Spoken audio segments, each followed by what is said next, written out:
里昂要頒布一個新嘅命令，通告全城。唔通你唔知咩？照耀住迪拜城最燦爛嘅陽光啊！你終於發光啦！並且獻上最尊貴嘅祭物同埋歌。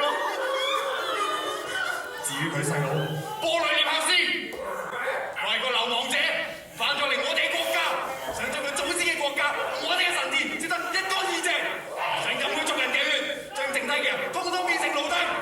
你仲咁嘅？我已經下令全體市民，冇人可以埋葬佢，亦都冇人可以哀悼佢，由得佢暴屍荒野，所有人都見到佢被摧殘到血肉模糊。呢個就係我嘅堅持。好啦，冇 problem，梗係我哋都 happily ever after，呀呀！而且幫你保持環境地方清潔咯。有可能咧可以喺嗰度祈求嗰個佢唯一所信奉嘅呢個冥王啦。咁可能咧到時係可能可以免佢dead 嘅。咁但係咧或者到時候咧佢明白 maybe 已經係 too late 啦，但係佢會明白咧係呢個 dead people 去安慰佢哋咧係 waste 佢哋嘅 energy 啊。咩話？邊個咁大膽咁做呢件事？唔知道啊，我冇頭水啊！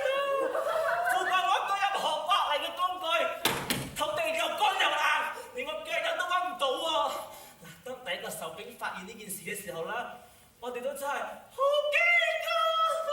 佢期望過高就會帶嚟不幸㗎啦。一個人如果學識尊重國家嘅法律，尊重你對神法嗰世支持嘅正義，咁你就可以享有國家嘅權力啦！伊迪帕斯老世家，舊仇未去添新仇，代復一代又傳人，世世代代古之王，舉頭神明衰神醫。如今眼看香火傳，只因開口太張狂。只因行事太魯莽。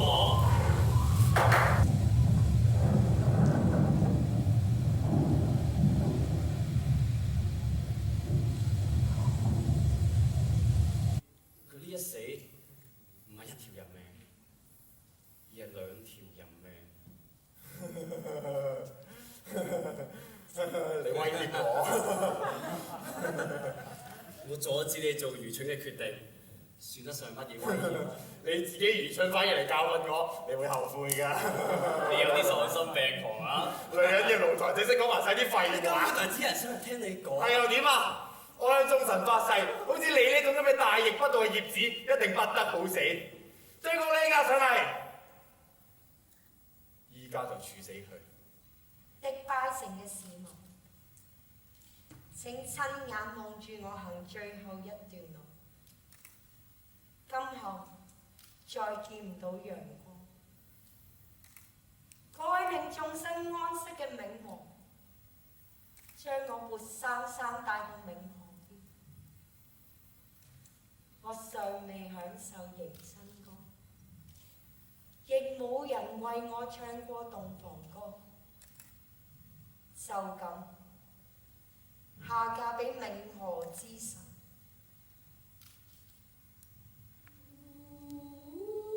但係你帶着光榮離開，不受疾病沾污，不受刀劍傷害，會受萬人敬仰。只有你一個人，有你自己作主，活到冥間。迪拜長老，請睇下你哋皇室最後嘅後裔。請睇下，我因為重視虔敬嘅行為，而喺乜嘢人手中受到點樣嘅迫害。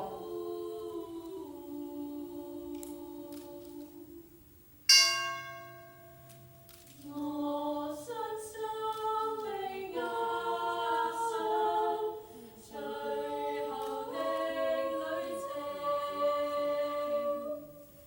祭壇用動物向神獻祭，祭壇一片通紅，祭肉有煙無火。你已經話我嘅預言係混淆視聽，係呃人。我有講錯咩？咩？先至諗咩嘢？你唔好忘記同佢國王講嘢啊！你唔好忘記係我幫你救咗迪拜城，你先至能夠成為國王。人死歸陰，與你與天神都不相干。你強據死屍，逆天而行，你咁樣反而冒犯咗冥王之神、報仇之神，仲有毀滅之神。連所有隔離鄰邦都會因為憎恨而激動起嚟，到時就會民怨沸騰，天怒人怨，所有人嘅矛頭都會指向你，佢哋會為我埋葬嘅同伴而報仇。而喺一切國家之中，你最愛迪拜。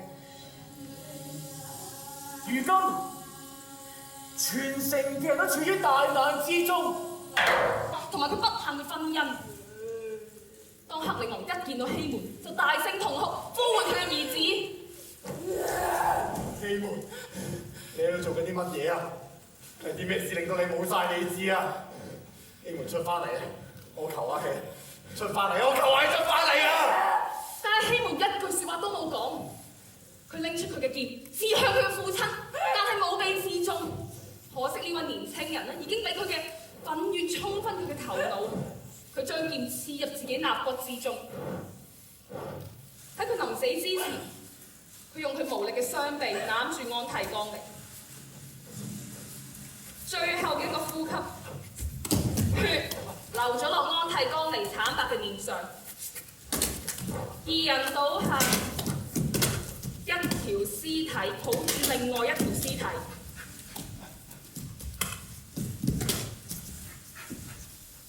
佢哋兩個終於都喺死神嘅洞穴入面完成咗佢哋嘅婚禮啊！同時，佢哋向世人證明咗人類最大嘅災禍嚟自佢哋愚蠢嘅行為。大言不慚，招禍殃。智慧得來，以喪